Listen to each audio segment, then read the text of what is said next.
ajuda na próxima, que eu esqueço, com certeza. Obrigada. Tá tudo certinho aí? Tudo. Então, Laura, manda um direct aí que você ganhou o livro do Holocausto Brasileiro, doação da professora Paula. Então, só mandar um direct aí para a gente combinar e informar certinho. E agora o próximo livro é Psicologia e Assistência Social. Vamos lá.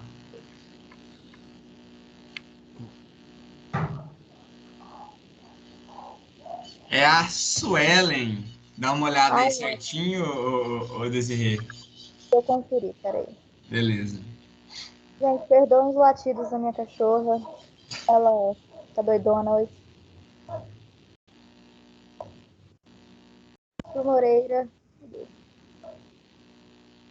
Poxa, Suelen, ela não repostou. Não repostou? Não. Eita, que pena, Suelen. Por uma coisinha. Então vamos lá de novo para mais um sorteado aqui.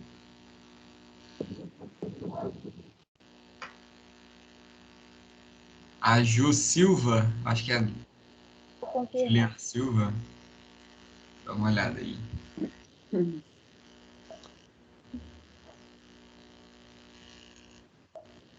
O dela também não tá repostado. Eu não sei se o pessoal excluiu por conta de ontem, o que aconteceu. Eita. Vamos fazer então outro.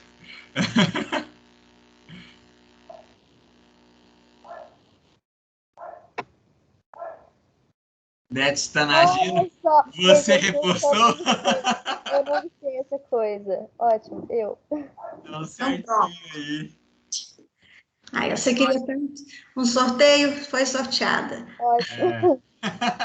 Agora, só para avisar que hoje ainda terá sorteio ao fim de cada palestra. A gente vai estar publicando o post do sorteio referente a hoje. Aí vocês comentem, sigam as regras tudo certinho lá, para a gente estar podendo dar prosseguimento aqui. Certinho? Ismael, com você. Apresentar nossa convidada aí. Bom dia. Claro. Bom dia. Bom dia, pessoal. Sumaia, bom dia. Bom dia, Ismael. Antes de te apresentar, te agradecer pela disponibilidade, né, por estar aqui com a gente hoje de manhã. Acho que, para mim, eu fico muito honrado de verdade com a tua presença aqui. E a Sumaia aceitou prontamente, né? Então, e ficou super empolgada e foi super solista desde o início. Então, eu queria agradecer muito a você. Antes de falar um pouquinho da titulação, eu nem sei se é o aspecto mais importante desse convite, mas a Sumaia é uma pessoa que mudou a minha maneira de pensar a clínica psicanalítica. A Sumaia é minha supervisora. Eu nem sei quantos anos mais, eu já perdi um pouco as contas aí. Me deixe nova, por favor. Então, né, faz uns 2 meses. E eu acho que é a supervisora que eu precisava ter encontrado no momento em que eu precisava dela. Então, eu já há algum tempo queria fazer essa interlocução da Sumaia com a universidade. Eu acho que ela tem um estilo de pensar a psicanálise que é muito diferente daquilo que a gente está habituado. E a pessoa que tem uma propriedade teórica muito profunda. Então, a Sumaia basicamente é psicóloga, psicanalista pelo Instituto Brasileiro de Psicanálise Winnicottiana, filiada à IWA, né, a International Winnicott Association, psicóloga pela USP, né? Sumaia é de Sorocaba. E eu acho que é isso, né, Sumaia? Tem mais alguma coisa que você queira que a gente possa acrescentar? O Thiago ia ler o mini currículo dela. Aí, ó, então lê aí, Thiago.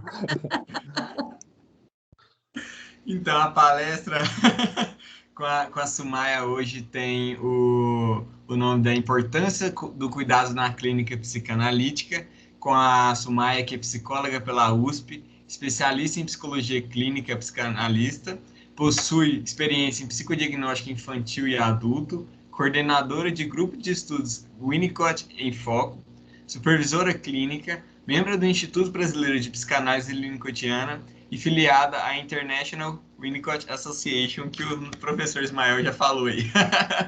Seja muito bem-vinda, Sumaia, e fique à vontade aí para dar início à sua palestra. Bom, em primeiro lugar, obrigada, gente, pela acolhida, né? É sempre bom chegar em lugares que a gente se sente querido. Obrigada, Ismael, pelas suas palavras, eu estou emocionada, então, obrigada mesmo. A gente sabe que a gente trabalha, né? Temos uma boa dupla de trabalho, mas o afeto não tem nada a ver com o trabalho em si, né? Então, eu agradeço o carinho e você me dizer, né, que às vezes a gente faz o trabalho que dá certo. Né? Obrigada. Né?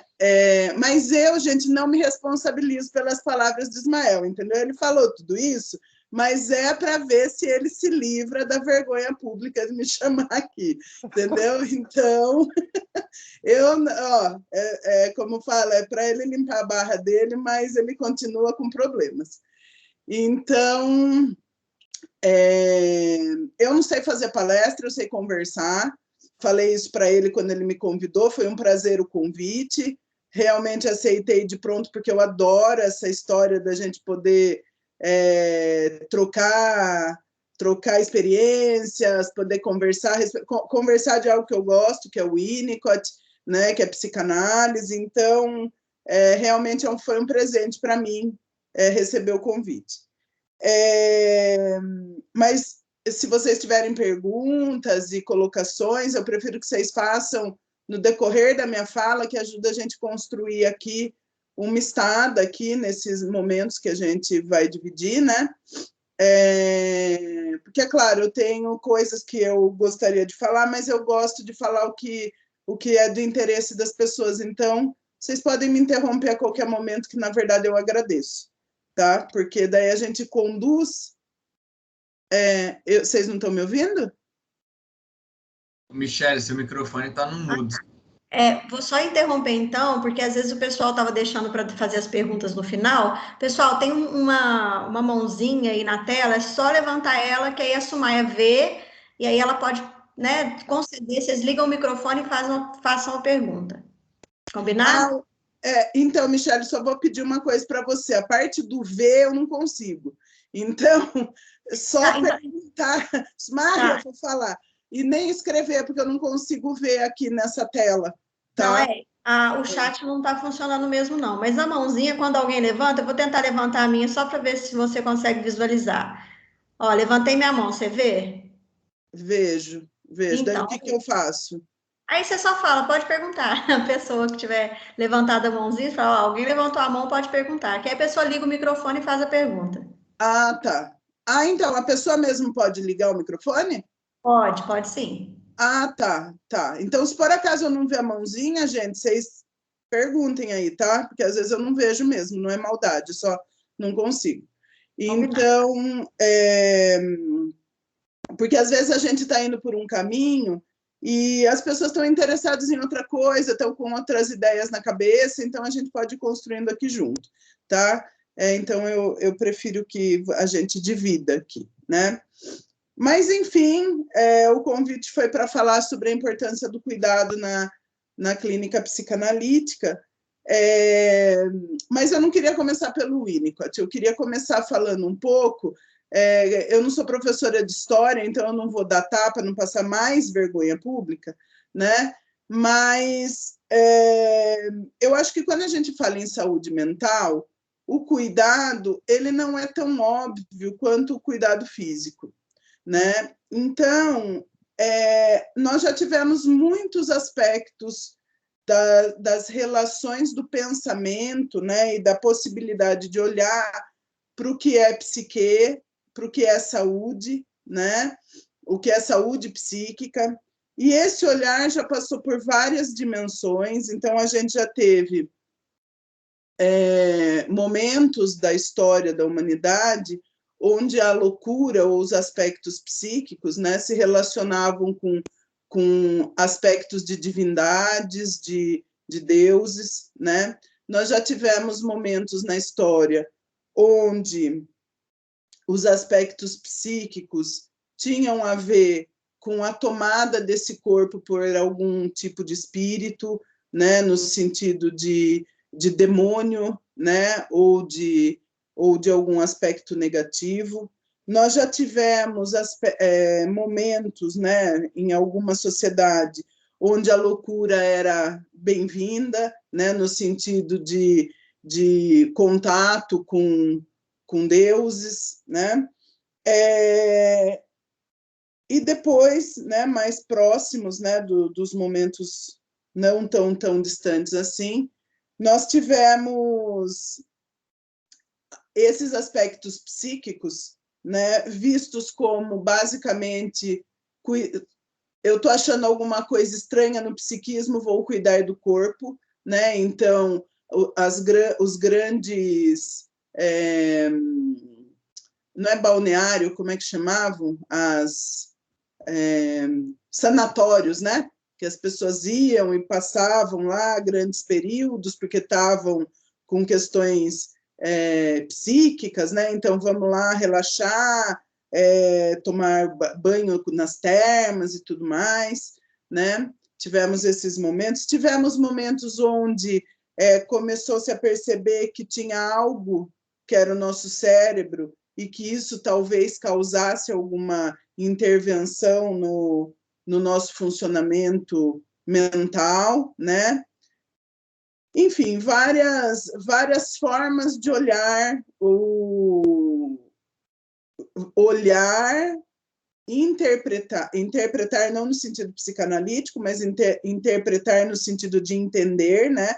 Várias formas de entender e classificar as questões relacionadas aos aspectos psíquicos e o que era saúde mental, né? Claro que tudo isso de uma maneira muito mais detalhada vocês encontram em livros de história da loucura, né? Mas, enfim, lá no final, né, início de 1900, finalzinho de 1800, né, início de 1900, surge, né, Freud, que começa a se interessar por algo que era a neurose, que era o quadro da época, né, em Viena, e nesse momento, quem estava na moda era o Charcot, que era um médico francês, que tinha uma forma de cuidar dessa coisa chamada neurose, né? Que não aceitava, entre aspas, não aceitava tratamento, né? E o Winnicott, e o Freud começa a se interessar por isso, vai fazer lá o seu estágio com o Charcot, e começa a perceber que daí a gente está falando de uma outra coisa, chegamos numa outra dimensão, que é perceber que esses aspectos psíquicos, eles de alguma maneira tinham que ser cuidados de uma forma com um teor científico, vamos dizer assim, né? Que entrava na escala das doenças e que deveria ser cuidado como uma doença, né? Com classificação, com algum tipo de rigor, né? Com algum tipo de estudo, com algum tipo de discussão clínica, com algum tipo de alguma coisa que naquele momento se chamava ciência, né? A gente tem que lembrar que Freud, antes de tudo, era um grande cientista, né? E nesse passeio do Freud pela saúde mental, né? A princípio ele não era psiquiatra, gente, vamos lembrar disso, ele era neurologista, né? A especialidade de base do Freud era neurologia, né? A questão dele eram os neurônios. Ele até tem um desenho de neurônio, né? Que é muito próximo do que depois foi descoberto como neurônio mesmo. Mas, enfim, nessa entrada do Freud no mundo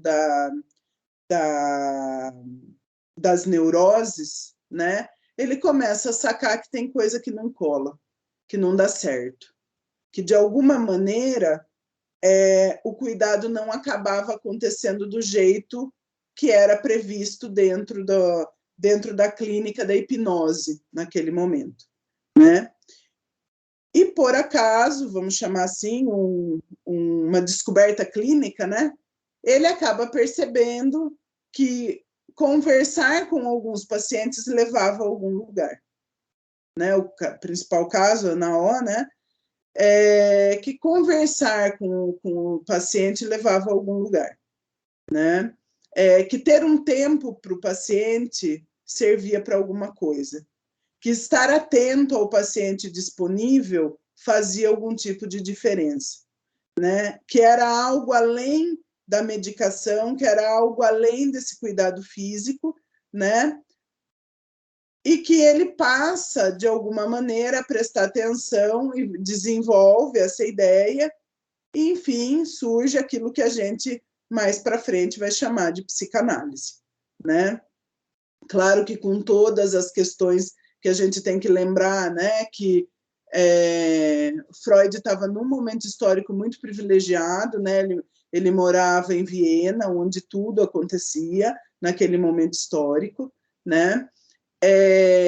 Ele tinha como grande parceiro Breuer, que era um médico muito importante daquele momento, né, naquela sociedade, que era o tutor dele, vamos dizer assim, né, um grande amigo, e ele começa a desenvolver esse olhar diferente, esse cuidado que passa a ser exercido de uma maneira, vamos dizer assim, com uma observação científica para levar a um outro lugar. E esse outro lugar a gente, né, descobre no final da história que ele vai chamar de psicanálise, onde o que está em voga não é o que é manifesto, né, só, mas aquilo que vai ser chamado de inconsciente reprimido. Então, naquele momento, para Freud, né, e dentro da psicanálise tradicional, a questão do cuidado tem a ver com esse trazer à tona esse material reprimido e que, de alguma maneira, vai trazer, vamos chamar, vou usar o termo liberdade, um pouco mais de liberdade, para esse indivíduo não ficar tão refém dos seus sintomas, né? Então, é como se ele contasse, olha, tem algo que acontece dentro da gente, né, a partir desse inconsciente reprimido que precisa ser cuidado. Então, isso é um grande divisor de águas, né? Porque além de ser uma técnica, né, sobre um aspecto importante do homem, que é a psique, né, todos os aspectos envolvidos com isso, ele traz uma forma de cuidado, talvez a primeira sistemática, vamos dizer assim, com relação específica a esses aspectos até então não trabalhados, né? Pelo menos não trabalhados enquanto ciência. Bom, e daí tem todo aquele caminho que todos vocês já conhecem, né? O Freud constrói, entre aspas, né, a sociedade de psicanálise, né? Onde ali grandes nomes vão surgir, Ana Freud, Melanie Klein, a princípio, Ferenczi, né? Quem mais ali do início? Jung, né? Lu Salomé, quem mais era bem do início?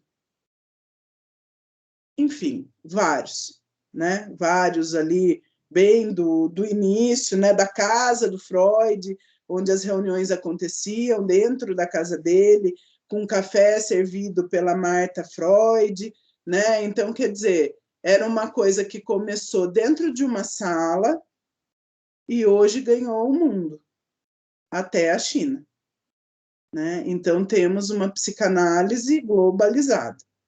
Então, por que eu estou falando sobre isso? Porque naquele momento histórico, vocês imaginem a força que o Freud fez para cuidar do que ele estava chamando de psicanálise, né? Então, muitos rompimentos, o grande rompimento com Jung, o grande rompimento com Ferenczi, né? Quer dizer, com a própria Melanie Klein, quando ele já está mais velho, ele acaba brigando também, porque ela tem uma visão da psicanálise que ele achava muito forçosa de alguma maneira, né? Também tinha a filha dele, que também tinha que cuidar, o nosso tema é cuidado, né? Então, também tinha que cuidar da filha dele, que era uma grande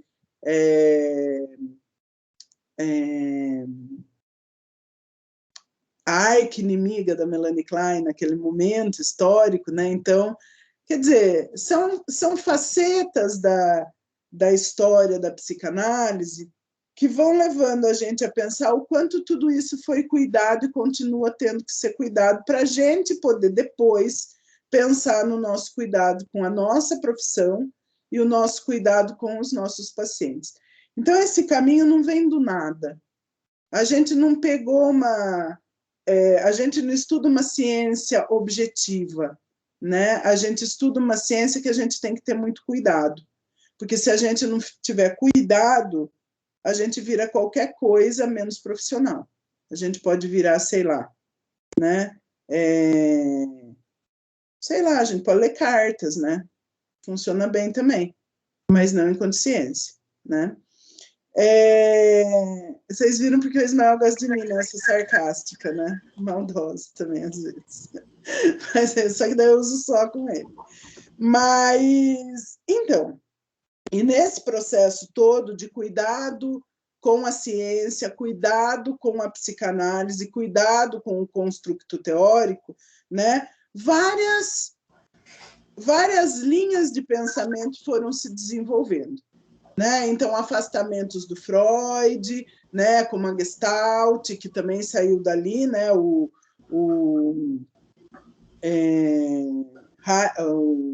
Reich, né? Que também foi um freudiano, o Jung, que também foi um freudiano, e por aí vai, enfim, todos esses grandes nomes que todos nós conhecemos, né? Bom, início da Segunda Guerra, já temos um médico em Londres chamado Winnicott, né, que vai fazer o quê? Cuidados, né, com os soldados que estão na guerra, né? É um estudante de medicina e ele está lá fazendo estágio dele com esses, ele está na Marinha, né? Fazendo esse atendimento, né? Esses soldados, e ele percebe que tem algo ali do que a gente estava conversando lá no início, que é a loucura. Esses soldados apareciam com algo que era além do cuidado físico, mas que eram os comprometimentos psíquicos dessas pessoas. E ele olha para aquilo, não só para a perna que o cara perdeu, para o braço, para qualquer outra coisa, mas para esse outro cuidado que ele entendia, né, que brilhava para ele de alguma maneira. E ele ganha de presente o livro do cara que estava bombando na época, Primeira Guerra Mundial, gente, que era quem? O inconsciente reprimido do nosso amigo Freud, né? Um texto moderníssimo para a época, né? Então, ali a gente já tem um primeiro contato do Winnicott, que estava lá cuidando de alguém, mas que entendia que esse cuidado tinha que ser olhado uma outra coisa também.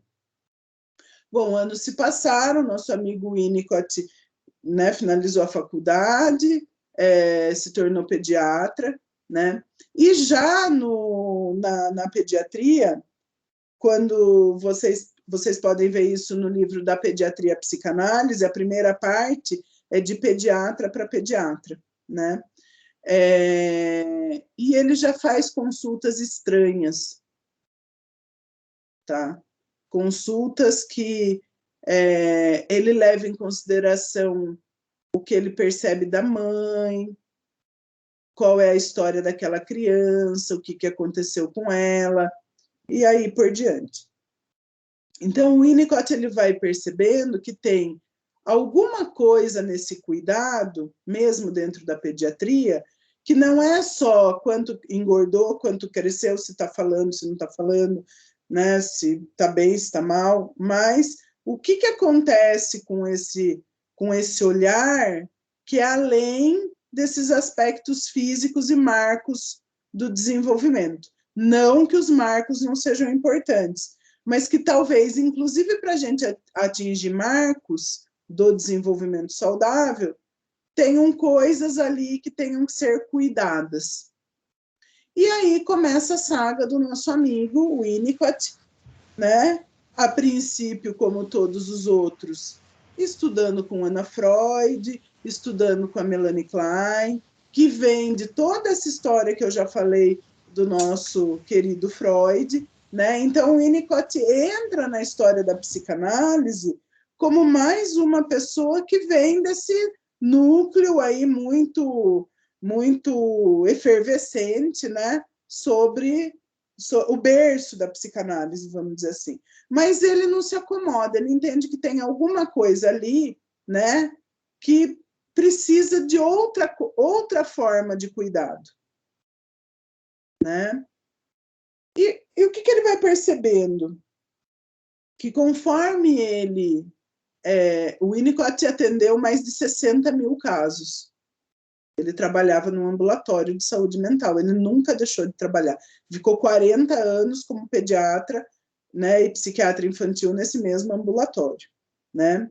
E ele começou a perceber que cuidar da criança era cuidar da mãe também, tá? Era entender o que acontecia nesse conjunto mãe-bebê. Que não dava para se falar dos cuidados de um bebê sem você olhar para as características de quem era esse cuidador. Geralmente a mãe, né? Mas não necessariamente a mãe, né? Então ele começa a perceber que esse cuidado, para eu atingir o cuidado psíquico, eu precisava entender um pouco desses cuidados ambientais. Então a curva começa a mudar. Se até então para Freud, para Melanie Klein, né, a gente falava de um mundo intrapsíquico, dos cuidados com o inconsciente, as questões do inconsciente reprimido, o Winnicott vem e fala, olha, isso aqui tudo é muito importante, é legal, O10, mas antes da gente chegar nisso, parece que tem outras coisas muito importantes no início do desenvolvimento dessa psique. Então, esses cuidados vão começar lá embaixo, né? Em coisas muito sutis, né? Que são praticamente invisíveis, que essa mãe está atenta, ela está disponível, ela tem interesse, ela está podendo ser mãe, né? Como ela cuida desse bebê, ela é muito rígida, ela é pouco rígida, ela é caótica, ela é perfeita, né? Que características tem essa mãe, né? Mãe entre aspas, tá, gente? Porque pode ser um pai, pode ser avó, seja lá quem for. Geralmente, né? No mundo, principalmente do Winnicott, não tinham lá tantas opções, né? Acabava sendo a mãe mesmo. E daí ele começa a perceber que para cuidar não basta eu pensar no inconsciente reprimido. Eu tenho que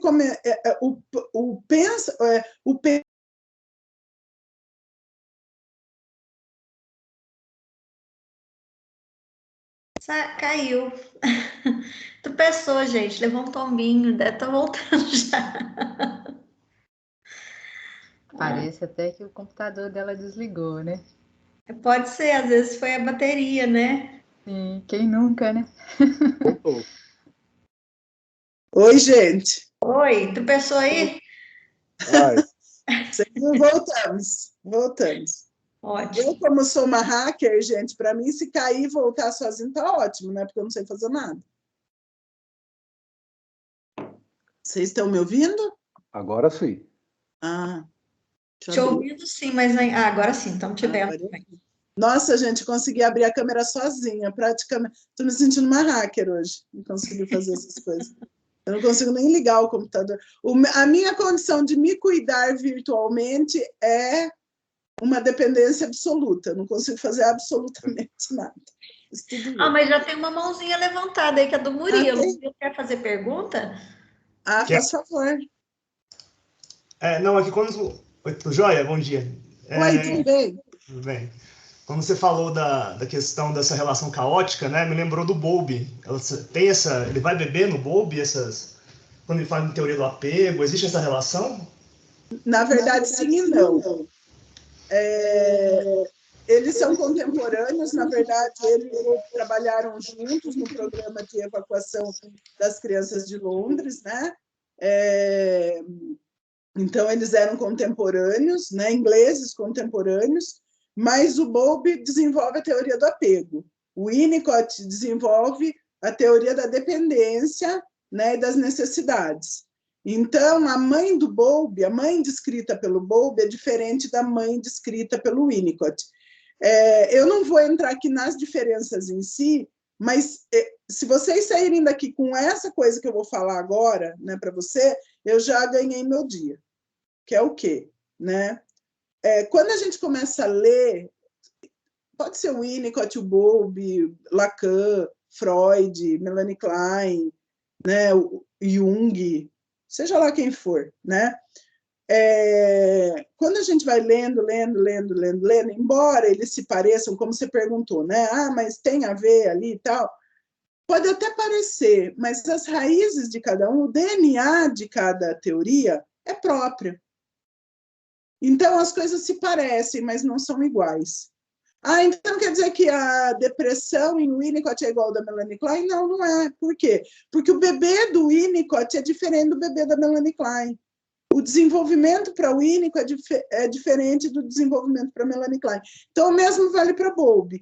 Eles têm algumas coisas próximas, tem, o Bowlby vai falar do ambiente, ele vai pôr um peso nessa questão do ambiente, mas a mãe do Bowlby ela é mais pedagógica do que a mãe do Winnicott. Tá? A mãe do Bowlby, o Winnicott parte de uma indiferenciação que depende totalmente do ambiente, e essa mãe tem que ter determinadas características que são da teoria winnicottiana que não são da teoria do Bowlby. Então, as coisas vão, por mais que sejam próximas, elas não são iguais. Para que serve isso? Só para a gente conversar de teoria? Não. Porque quando a gente está com pacientes muito graves, esses detalhes teóricos vão fazer diferença. Qual teoria é melhor? Nenhuma. A teoria é a que eu posso ouvir, que me ajuda a trazer o cuidado, mas que seja dentro da teoria inteira. Entendeu? Porque daí tem lógica. Daí eu estou fazendo isso porque aquele autor está dizendo que se eu cuidar dessa forma, eu vou chegar em tal lugar. Se eu cuidar daquela forma, pode dar outro problema. Se eu não fizer tais movimentos, e seja qual teoria for, tá? É claro que a do Winnicott é sempre a melhor, né? Mas, né? Super democrática, né? Mas, então, sim, eles eram parceiros, foram parceiros principalmente na Segunda Guerra, né? Mas as teorias têm suas diferenças e aí muda tudo. Então, Bowlby é Bowlby, o Winnicott é o Winnicott. Sim, tem mães que são relacionadas aos aspectos ambientais, né, concretamente falando, né, na experiência, não é psiquismo, na experiência concreta, mas são mães diferentes, são descrições diferentes do funcionamento psíquico materno, tá? E aí, tem mais mãozinha? Não? Por enquanto, não. Então, tá bom. Então, vamos lá. Eu prefiro assim, viu, gente? Porque daí a coisa vai caminhando por um lado legal. Aí eu também não estou vendo o tempo, vocês me cortem aí, tá? Porque senão eu vou ficando aqui. Então, e daí o Winnicott ele passa a perceber que para eu cuidar, né, lá no início ele estava falando dos cuidados com o bebê, para eu cuidar desse bebê e entender o desenvolvimento psíquico, né? Eu preciso entender como é esse lugar que esse bebê vive e que, a princípio, é indiferenciado, que seria esse ambiente mãe, vamos dizer assim. Tá? E daí ele começa, a partir de toda, né, dessa construção, aí, esse desenvolvimento, a partir não de uma especulação, né, mas de uma observação clínica, porque, como eu falei, ele estava lá no ambulatório e cuidou de mais de 60 mil crianças, né, e mães, ele começou a perceber que as grandes patologias estavam relacionadas não a um processo de inconsciente reprimido, que era o que o Freud conseguia cuidar, né? Mas que estava relacionado com aspectos de falta, ou melhor, não é falta, falhas nos cuidados desse bebê. Então ele começa a perceber que sabe as nobrezas da psicologia, da psiquiatria?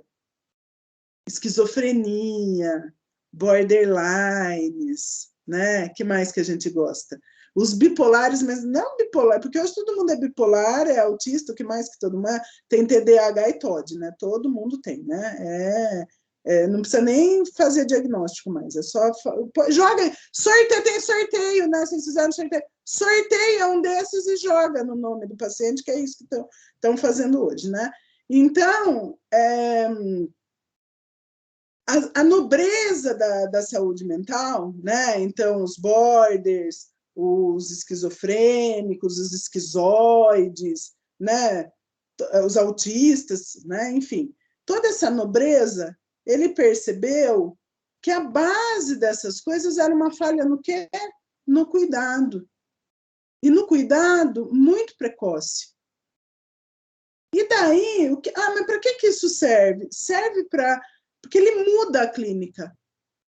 Ele começa a trazer a ideia de que, olha, tem pacientes que já caminharam muito e que são muito amadurecidos e tudo mais, e que eu vou poder cuidar a partir daquilo que o Freud chamava de inconsciente reprimido, né? Que trazer à luz algumas características, né, de aspectos que essa pessoa não está percebendo, promove um processo de integração e a pessoa caminha. Ok. Mas quando eu estou falando de alguém muito, muito, muito precário, eu não tenho esse material para lidar. E daí, como que é cuidar? O cuidar é na precariedade. Muitas vezes, se o paciente comeu, muitas vezes ajudando ele a organizar o dia, muitas vezes permitindo que ele tenha uma experiência que acontece naqueles 50 minutos de análise, de poder estar tranquilo sem ter que responder a um processo de, como fala, reativo, né? Que ele pode só estar lá. Então, você está falando, Sumaia, que só estar lá fazendo nada é que pode promover a saúde para esse paciente? Para quem nunca teve isso, sim. Né? Para quem nunca pôde estar tranquilo e sentir algo a partir de si mesmo, agora eu estou começando a entrar nos conceitos, né? Estou entrando na minha nave, né, espacial, né? Quer dizer, poder estar num estado tranquilo, sem ser incomodado, sem ter que ser reativo, né? Que parece algo, gente, mas todo mundo faz isso? Não, faz quem pôde passear por esse lugar. Tem pessoas que nunca puderam estar nesse lugar. Então, podendo, de repente, numa sessão de análise, estar em tranquilidade, né, sentir algo a partir de si mesmo e ali fazer um movimento, que em Winnicott vai chamar gesto espontâneo, seja uma experiência totalmente inacessível até aquele momento. E essa experiência inacessível até aquele momento, né, que não tem absolutamente nada a ver com o inconsciente reprimido, mas com a possibilidade de ter contato com algo a partir de si mesmo, vocês estão vendo que os termos estão indo para outro lugar, né? Já não estamos mais na nossa calota da psicanálise tradicional. Poder ter essa experiência a partir de si mesmo, né, promove essa experiência de verdadeiro self. Que para quem tem isso constituído, não significa lá grande coisa. Porque a pessoa isso faz parte do existir dela. Mas para quem nunca teve, gente, é algo extremamente importante. É impensável, tá? Porque não é da ordem do pensamento, é da ordem da existência, tá? Então, os nossos pacientes gravíssimos, eles precisam da gente, precisam, é verdade. Eles precisam de cuidado? Precisam. Também nada mudou até aí, né? Mas de que cuidado? Às vezes, né, um cuidado tão precário que é eu estar atenta, disponível e extremamente interessada. Ah, mas isso é básico, Sumaia. É básico para quem já teve. Para quem nunca teve, é incrível. Confiança. Para quem tem confiança na vida, gente, é natural, né? Eu confio, o sol vai nascer, né?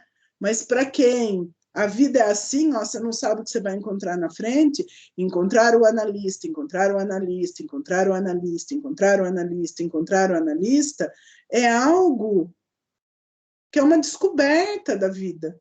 Ah, então eu posso confiar em alguma coisa? Eu não sei para quem que eu dei supervisão, entrei no meu universo, Ismael. Eu não sei para quem eu dei supervisão essa semana, que a pessoa falou, gente, mas eu só faltei uma vez.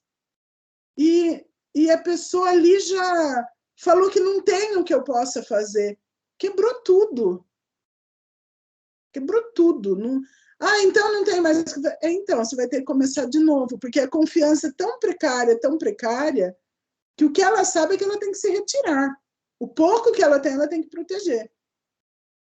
Então, a gente está falando, gente, de cuidados que exigem do analista não só o construto teórico, intelectual, né, e as interpretações maravilhosas, né? Exige do analista o cuidado. E talvez cuidados bem pouco interessantes para a gente colocar na roda. Né? Porque às vezes é estar quieto com o paciente, é abrir a porta para o paciente sendo, e aí, tudo bem? Não, porque isso já é demais para ele, né? É poder não mudar o dia dele, é poder atender, ele te mandou uma mensagem, responda a mensagem, mas o problema é seu, se você não quer, responda a mensagem, né? Porque você pegou esse paciente, agora você cuida do paciente. Então, quer dizer, é você poder estar com ele oferecendo o cuidado que ele precisa e não o cuidado que você tem na cabeça. Por isso que a gente vai se afastar das interpretações, porque nem todos os pacientes precisam desse arcabouço interpretativo, que é muito legal, né? Todo mundo que vai para a psicanálise quer fazer as grandes interpretações e tudo mais, né? É óbvio. Mas daí o Winnicott vai contando que a gente é bem menos glamuroso, né? A gente vai fazer uns cuidadinhos bem, assim, chulé, né? Eu estive com meu paciente hoje e ele pôde chorar, né? Quando um paciente muito grave, né, que não confia em nada, te liga pela primeira vez para pedir uma sessão. Gente, isso não tem preço, né?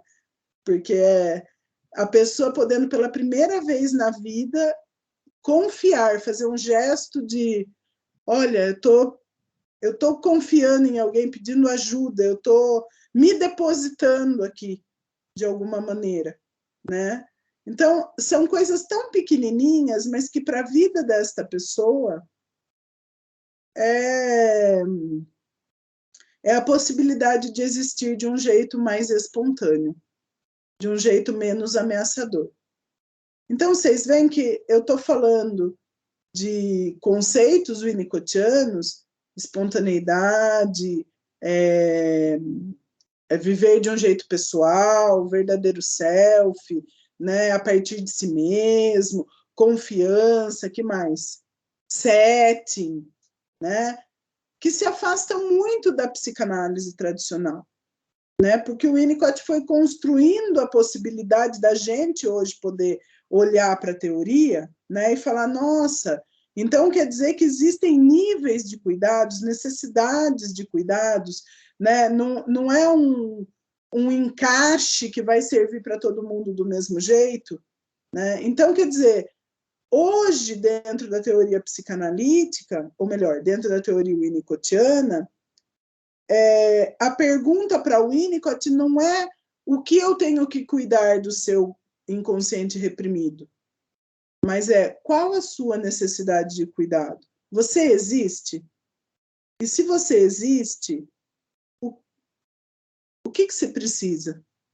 Então, não é só uma interpretação, tá? Então, o nosso setting ele vai mudar completamente, porque a gente vai ter que se desdobrar dentro das necessidades de cuidado de cada paciente. E pacientes com tendência antissocial é um tipo de manejo, borderlines, outro tipo de manejo, neuróticos e deprimidos, outro tipo de manejo, né? Consultas terapêuticas, quando é possível, outro tipo de manejo, às vezes apenas orientação para os pais. Então, a clínica ela vai se tornando não um setting que eu estou aqui enquadrado e beleza, né? Mas qual o setting necessário para aquele fulano que chegou? E, às vezes, a gente não pode oferecer o setting necessário, porque a gente também é limitado. E a gente também precisa de ajudas. E a gente também, né, tem os nossos problemas. E a gente também, às vezes, não está podendo pegar... não é um caso grave, eu até posso pegar um caso grave, mas eu não posso pegar, de repente, um deprimido. Não estou podendo. Ou então eu posso pegar um adolescente, mas eu não estou podendo atender uma mãe de bebê. E está tudo bem. O importante é a gente saber que são cuidados diferentes, que exigem terapeutas, né, diferentes dentro da gente, né, onde a gente vai promover uma estada sem tanta reatividade, né, para que a pessoa possa ir integrando aspectos que, de alguma maneira, estão impedindo que ela possa estar no mundo de uma maneira mais enriquecedora. Enriquecedora é uma boa palavra, porque a gente vê tanta pobreza, gente, e eu não estou falando de comida, né, nem de casa, estou falando de alma mesmo, sabe? Às vezes as pessoas têm todas as condições do mundo e ela é totalmente empobrecida dentro dela, ela não pode viver, tá? E isso não tem a ver com o inconsciente reprimido, tem a ver com a sua possibilidade de estar espontâneo, vivo e ativo e, como fala, podendo se usar no próprio mundo, tá? Então, a gente sai de um cuidado e vai para outro que é totalmente diferente, com características totalmente diferentes, com necessidades totalmente diferentes, que atendem pessoas que precisam de coisas totalmente diferentes. Tá? Então, dificilmente na nossa clínica a gente vai ter um padrão, né? O padrão vai ser o que você precisa. Talvez essa seja a pergunta padrão que move a partir daí o que vai vir em seguida, né? Então, eu na verdade não quero ocupar mais o tempo de vocês, vamos aí para as conversas, né? Perguntas, eu agradeço. Eu queria deixar aqui, assim, se eu tivesse que marcar algumas coisas, é que dentro da psicanálise, se isso ficar claro, para mim já está ótimo. Dentro da psicanálise, temos psicanálise. Eu vi que tem uma mãozinha. Eu só vou terminar. Ó, eu vi, gente, eu estou me sentindo hacker, com visão, estou ótima hoje. Eu só vou terminar minha frase, daí quem levantou a mãozinha pergunta. Dentro da psicanálise, não temos psicanálise, temos psicanálises. E dentro de cada uma dessas psicanálises, temos formas de cuidado. E para entender as formas de cuidado, por favor, estudem as teorias.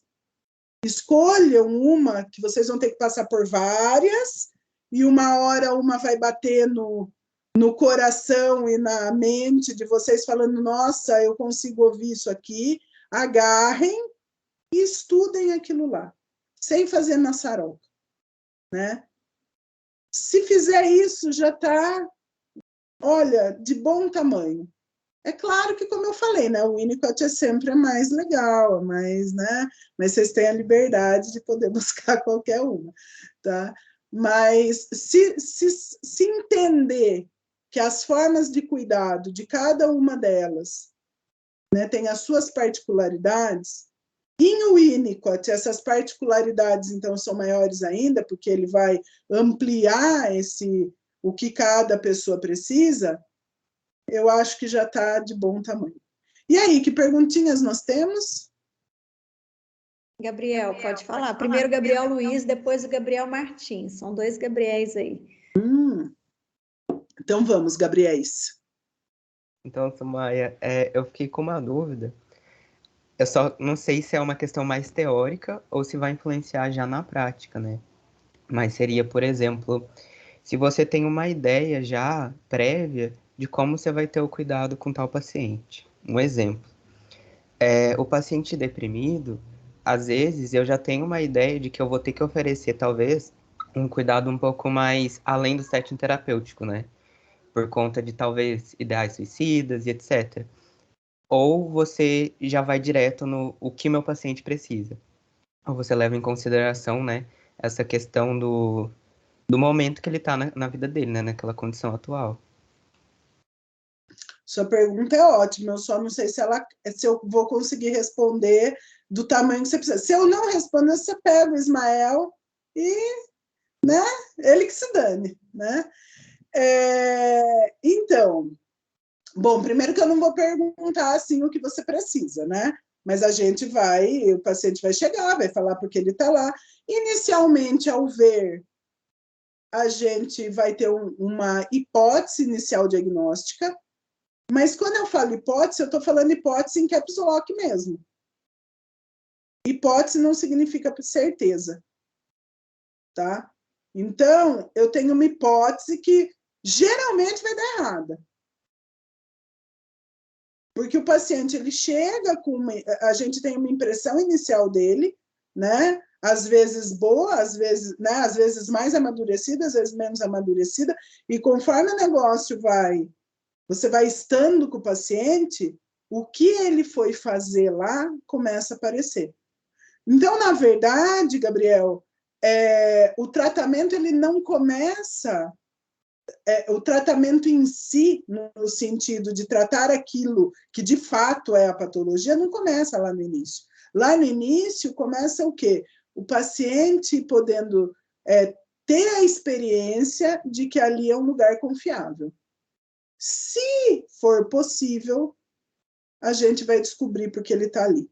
Se não for possível, né, que pelo menos a gente não tenha invadido demais o paciente. Tá? Então, isso é uma coisa. A outra coisa que eu também gostaria que vocês marcassem, aí põe, sei lá, picha na parede do quarto, né? Gente, todo mundo tem diagnóstico de depressão. Então, não é porque o paciente chegou e falou que ele tem depressão, ou ele chegou e falou que ele é bipolar, ou ele chegou e falou que é borderline, ou ele chegou e falou que ele tem pânico, que ele tem essas coisas, tá?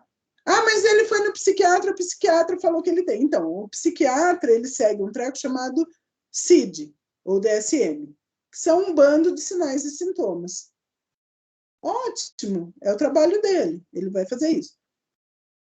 Mas para o Winnicott, sintoma não significa nada. Então, eu posso ter alguém extremamente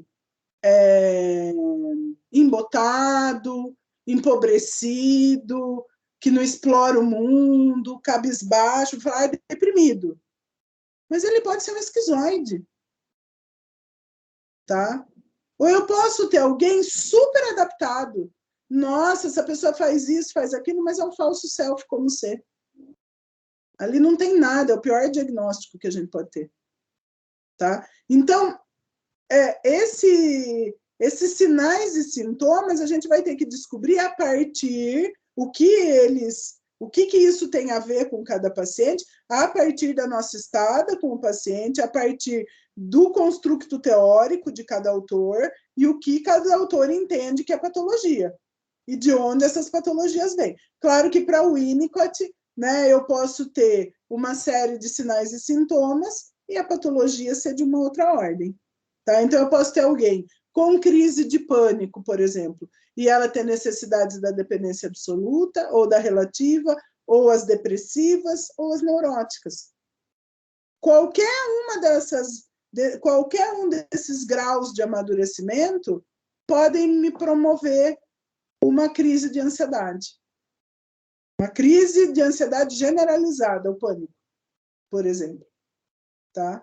Então, eu vou ter que entender de onde está surgindo isso. E não, ele tem ansiedade. Ele tem depressão. Ele tem toque. Ele é compulsivo. Só isso não me ajuda. Eu preciso entender de onde essas coisas estão surgindo. Tá bom? Não sei se eu respondi a tua pergunta, mas é mais do que sinais e sintomas. Tá? Então a gente vai construindo, né, no decorrer do que o paciente traz pra gente, né? Sim, anteontem eu dei uma supervisão de um caso que a moça chega e falou, olha, essa moça tem depressão, ela toma remédio para depressão. Tomou, daí parou, porque viu que com remédio e sem remédio era a mesma coisa.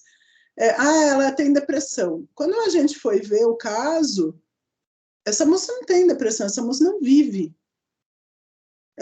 Ela tem aspectos depressivos. Se você for descrever ela, talvez você descreva uma depressão. Mas essa moça, até eu fiz uma aposta com a menina que atende, né? Falei, quando você puder, você vai perguntando lá, tal, né? Quando você vê que cabe, mas eu acho que você vai encontrar o quê? Ou uma mãe muito assustada, a mãe da paciente, né?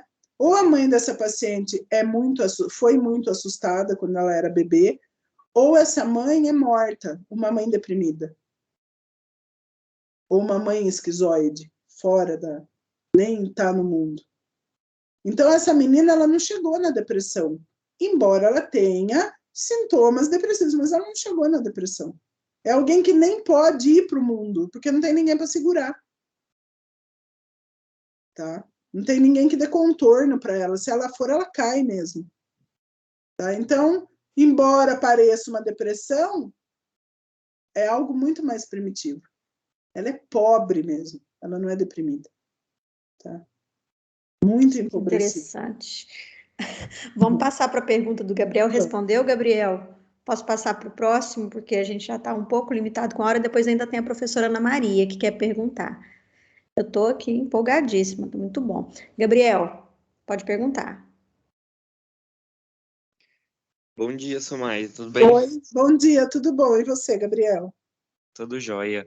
Eu queria fazer, na verdade, são duas perguntas bem simples, que me surgiu a curiosidade durante a sua fala, que eu nunca cheguei a pesquisar, né? Se houve um baque muito grande da comunidade de psicanalistas quando surgiu a teoria do Winnicott, porque, assim, realmente é uma ruptura muito grande.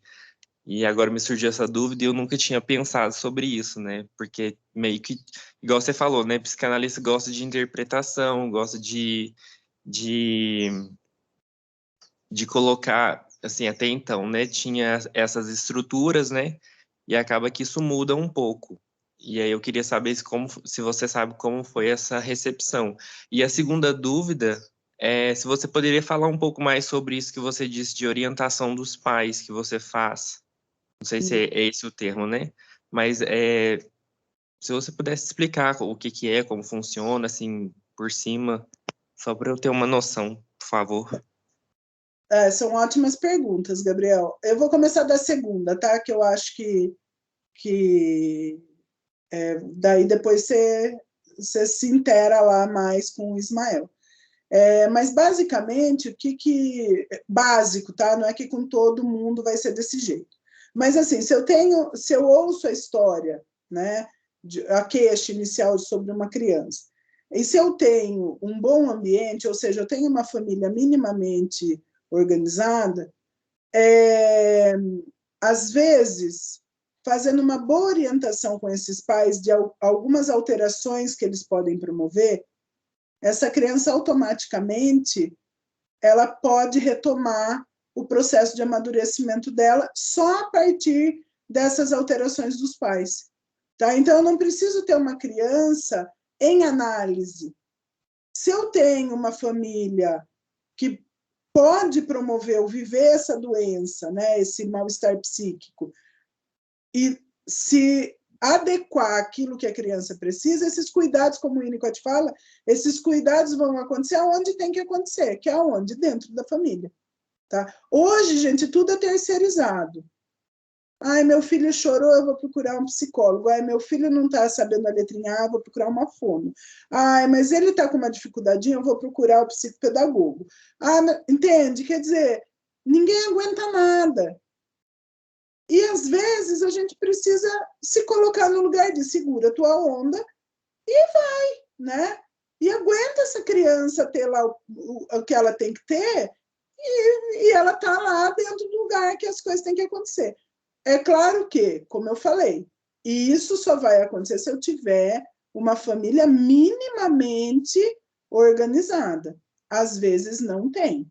E daí, quando não tem, isso vai por água abaixo e a gente vai ter outros manejos. Ou é análise várias vezes por semana, ou é, né, um trabalho em parceria com a escola. Eu já tive casos que, assim, a analista que estava atendendo fazia todo esse processo com a babá e rezava para babá, chegou a pedir para a babá, pelo amor de Deus, não saia, porque a única pessoa que essa criança tem é você. Mas ninguém dá conta, né, gente? A babá saiu, obviamente, ela não aguentou aquilo lá, né? Então, cada caso é um caso, mas se a gente tiver minimamente saúde, a gente vai, a partir dessas colocações com os pais, a coisa vai se organizando. Então, nem todo paciente criança vai virar paciente da gente. Às vezes, são os pais, né? Tem vários casos do Winnicott, mais 2 para citar. O da Pigo, que acontece isso, ele vê a Pigo só esporadicamente, a conversa dele é com os pais, né? E o caso Patrick, que é um adolescente e quem cuida dele é a mãe, tá? E o Winnicott tira o menino da escola. Então, e dá todo suporte para a mãe. Embora ele atenda o menino eventualmente, a questão dele, todo o manejo é feito com a mãe, tá? E a outra pergunta, Gabriel, era sobre a história, né? Então, eu, Sumaia, acho que o Winnicott, ele tinha a dimensão do que era isso, né? Pensem bem, gente, o Freud morreu logo após ali a Segunda Guerra, né? Ele né, final dos anos 30 ele morre, né? E então a psicanálise ficou órfã de pai. Esse era o momento histórico, tá? O Freud, ele não tinha ele tinha que proteger com unhas e dentes a psicanálise. A psicanálise naquele momento não era o que é hoje, né? Era o bebê psicanálise, não, uma criança já, né? Criança psicanálise.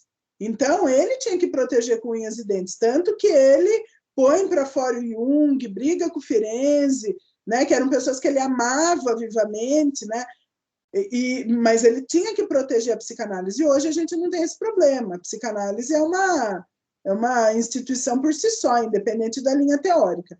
Então, imaginem, o Winnicott começa com essas ideias, né, de uma maneira mais clara para ele, pouco tempo após a morte do Freud. Então, era um terreno perigoso. Anna Freud e Melanie Klein estavam se matando. Existe lá a cisma, né, da Sociedade Britânica de Psicanálise. E o Middle Group, que era os que não acompanhavam nenhuma nem outra. Então, o terreno onde o Winnicott começa a pensar sobre isso é totalmente descabido. Imagina, ele virar e falar, então, olha, eu queria dizer para vocês o seguinte, vocês fizeram todo esse caminho para dizer que o inconsciente reprimido é o totem do homem. Mas eu queria dizer que a mãe de verdade, sabe? A mãe de verdade, ela é importante. Gente, não dava para ele fazer isso, né? Então ele vem com essa com essa escrita numa cadência mais moderada, e pós a morte da Melanie Klein, aí ele senta no tomate. Daí ele já escreve com uma pessoalidade maior. Então, textos de 1945, se eu não estou enganada, para frente, ele já vem com essa toada, né, mais moderada, mas textos de 60 para frente, ele morre em 71, já tem todo um linguajar dele mesmo com todo esse peso, tá? Mas ele foi cuidadoso. Ele era um inglês, né, gente? Um lord, tá? Então, ele sabia se portar. Mas eu acho que ele tinha noção do que estava acontecendo na teoria dele. E aí, qual que é a próxima pergunta? Espero que eu tenha respondido, Gabriel.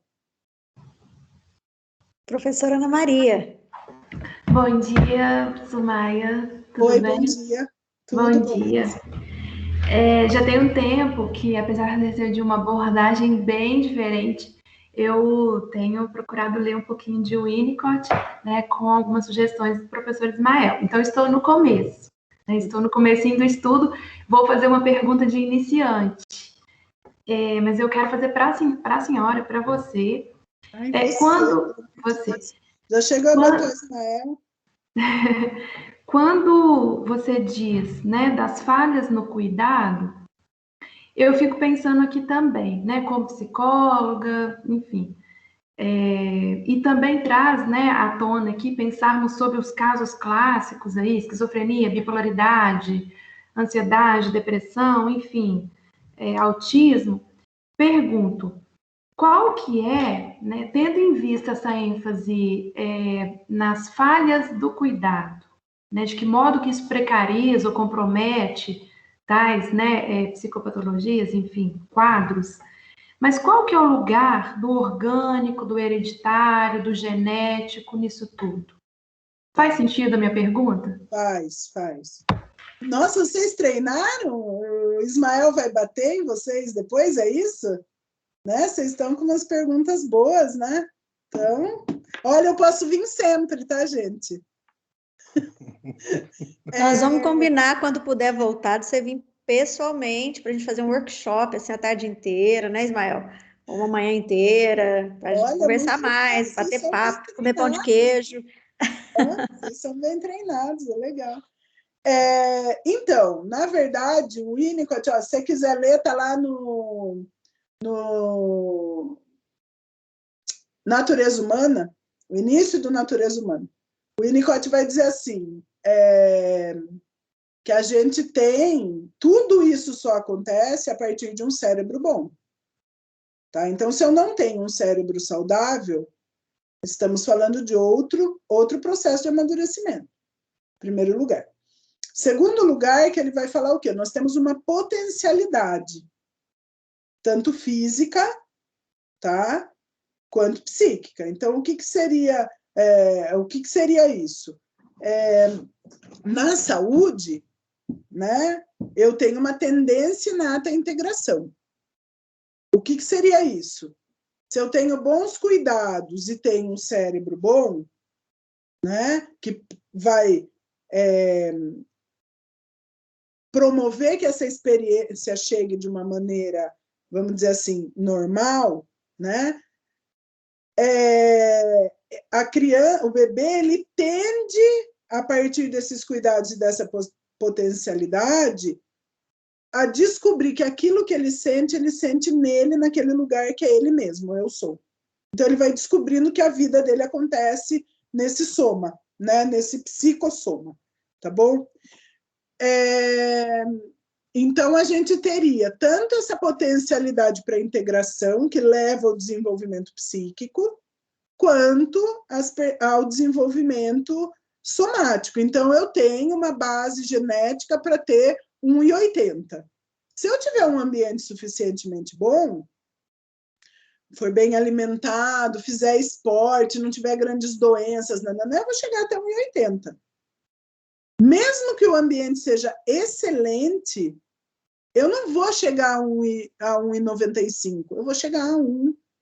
Eu falei 1,80, né? Eu não vou chegar a 1,85, eu vou chegar até 1,80, que é o meu limite biológico, o meu limite hereditário, né, genético, né?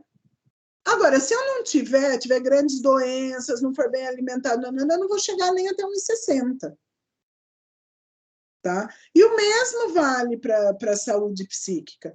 Se eu tiver um ambiente suficientemente bom, essa potencialidade relacionada à integração ela vai acontecer de uma maneira suficientemente boa. Agora, se eu não tiver, por mais que esse bebê tenha um potencial orgânico para que isso aconteça, isso não vai acontecer. Tá? Então, a genética está lá dentro. Ele, pelo contrário, ele não nega a genética. Pelo contrário, ele não vai nem dizer que esse psiquismo traz coisas da genética. Ele vai falar, você vai construir. E construir a partir dessa base, dessa possibilidade integrativa. Né? Não sei se eu te respondi. Perfeitamente bem. A palavra integrativa ficou muito bom. Muito obrigada. Imagina. Tá? Tem textos que ele vai falar sobre isso. Se você ler no Pensando sobre Crianças, a questão da esquizofrenia, ele vai falar exatamente sobre esse seu questionamento. Tá bom, Ana Maria? Tá, vou continuar nos estudos. Obrigada, viu, Sumaia? Imagina, beijo. E aí, Bom, que mais, gente, gostaríamos de ficar aqui mais a tarde toda, mas o doutor Guilherme já está na sala e a gente precisa dar seguimento. Eu vou te agradecer, assim, muito, muito, muito. Você é muito simpática. Gostei muito, eu acredito que a gente vai ter sim outras oportunidades para você vir, para a gente ficar horas e horas conversando, né? E a Ismael também, se quiser colocar alguma coisa, acho que Queria te agora é a hora agradecer dele. muito. A gente nos grupos, nas conversas paralelas aqui no WhatsApp dos grupos de supervisão de psicanálise, o pessoal tá gostando, está elogiando bastante. Pena que o pessoal não tem acesso ao chat, né, Ismael? Senão ia estar então. todo mundo falando aqui. Então, e queria te agradecer muito a disponibilidade, você estado aqui para bater um papo com a gente. E vou te chamar outras vezes, Sumaia. Vou te colocar em outras enrascadas com a gente aqui. Já não é a primeira, né? Então... Obrigada, viu, gente? Eu que agradeço muito o convite. Assim como eu disse no início, eu me divirto muito quando eu sou convidada para essas falas, né? Que eu só não posso me comprometer com as bobagens que eu falo, né? Mas eu gosto dessas conversas e foi um prazer para mim. Estou à disposição quando vocês precisarem novamente. Espero que eu tenha contribuído de alguma forma. E, enfim, né? Cutuquem bastante o Ismael aí, que ele tem bastante recursos teóricos clínicos para dividir com vocês. Tá joia? Obrigada, muito obrigada. gente. Foi um prazer. Obrigada mesmo. Fica à vontade se quiser continuar com a gente. A gente ainda tem agora a palestra do Dr. Guilherme na área humanista existencial aí. E fenomenológica, eu já não sei mais a ordem, já perdi. Como que é, Ana Maria? Fenomenológica existencial